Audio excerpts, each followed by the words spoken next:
Hello అండి అందరికీ welcome back to our channel journey with Rayalas family. ఈ మధ్య అందరికీ ఎక్కువగా వస్తున్న ప్రాబ్లమ్స్లో మేజర్గా వస్తున్న problem hormonal imbalance, irregular periods, hair fall. So ఇలాంటివన్నీ వాటికి చెక్ పెట్టే ఒక మంచి సూపర్ ఫుడ్ చూసేద్దామా? హెయిర్ ఫాల్కి కూడా మంచి సప్లిమెంట్గా యూస్ చేసే ఈ బార్ని ఎలా ప్రిపేర్ చేయాలో చూసేద్దాం, వచ్చేసేయండి.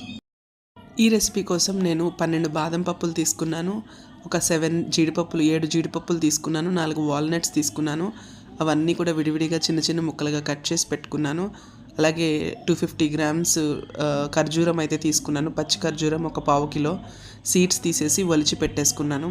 అలాగే సీడ్స్లో వచ్చేసరికి గుమ్మడి గింజలు, చియా సీడ్స్, సన్ఫ్లవర్ సీడ్స్, తెల్ల నువ్వులు, అవిసె గింజలు, ఇవి అన్నీ కూడా ఈక్వల్ క్వాంటిటీస్లో 2 స్పూన్స్ తీసుకున్నానండి. 2 టేబుల్ స్పూన్స్ తీసుకున్నాను.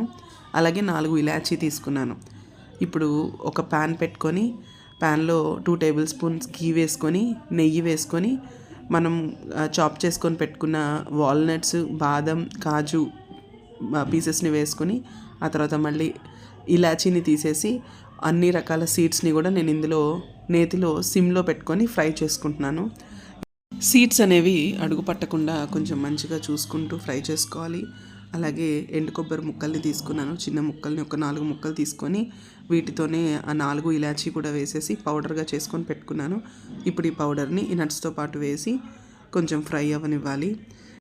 ఇవన్నీ దోరగా ఫ్రై అయిన తర్వాత పక్కన పెట్టేసుకొని మళ్ళీ ప్యాన్ పెట్టుకొని 1 టేబుల్ స్పూన్ నెయ్యి వేసుకొని ఇప్పుడు మన ఖర్జూరం ముక్కల్ని సీడ్స్ సపరేట్ చేసుకొని పెట్టుకున్న 250 గ్రామ్స్ ఖర్జూరం ముక్కల్ని ఇందులో వేసుకొని మనం మంచిగా మిక్స్ చేసుకుంటూ సిమ్లో పెట్టుకొని వేయించుకుంటే అవి మెత్తపడి స్మాష్ చేయడానికి కొంచెం ఈజీగా ఉంటుంది. మిక్సీ అవసరం లేదండి, కొంచెం ఎక్కువసేపు స్టవ్ మీద పెట్టి మనం సిమ్లో వేయించుకుంటే మంచిగా స్మాష్ చేసుకుంటూ మనం తిప్పుకుంటూ ఉంటే ఈజీగా స్మాష్ అయిపోతుంది.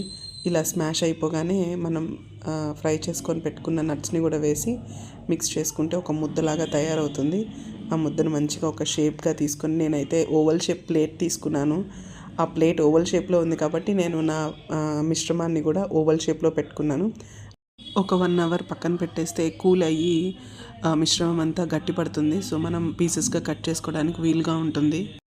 సో లేడీస్ కమాన్, ఇంతేనండి, ఎంతో హెల్తీగా టేస్టీగా ఇటువంటి ఆర్టిఫిషియల్ షుగర్స్ కానీ బెల్లం కానీ యూస్ చేయకుండా న్యాచురల్ స్వీట్నెస్తో చేసుకున్నామండి.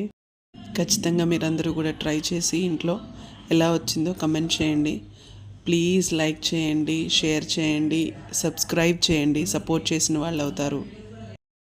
సబ్స్క్రైబ్ చేసుకొని పక్కన బెల్ ఐకాన్ని కూడా ప్రెస్ చేయండి. Thank you for watching.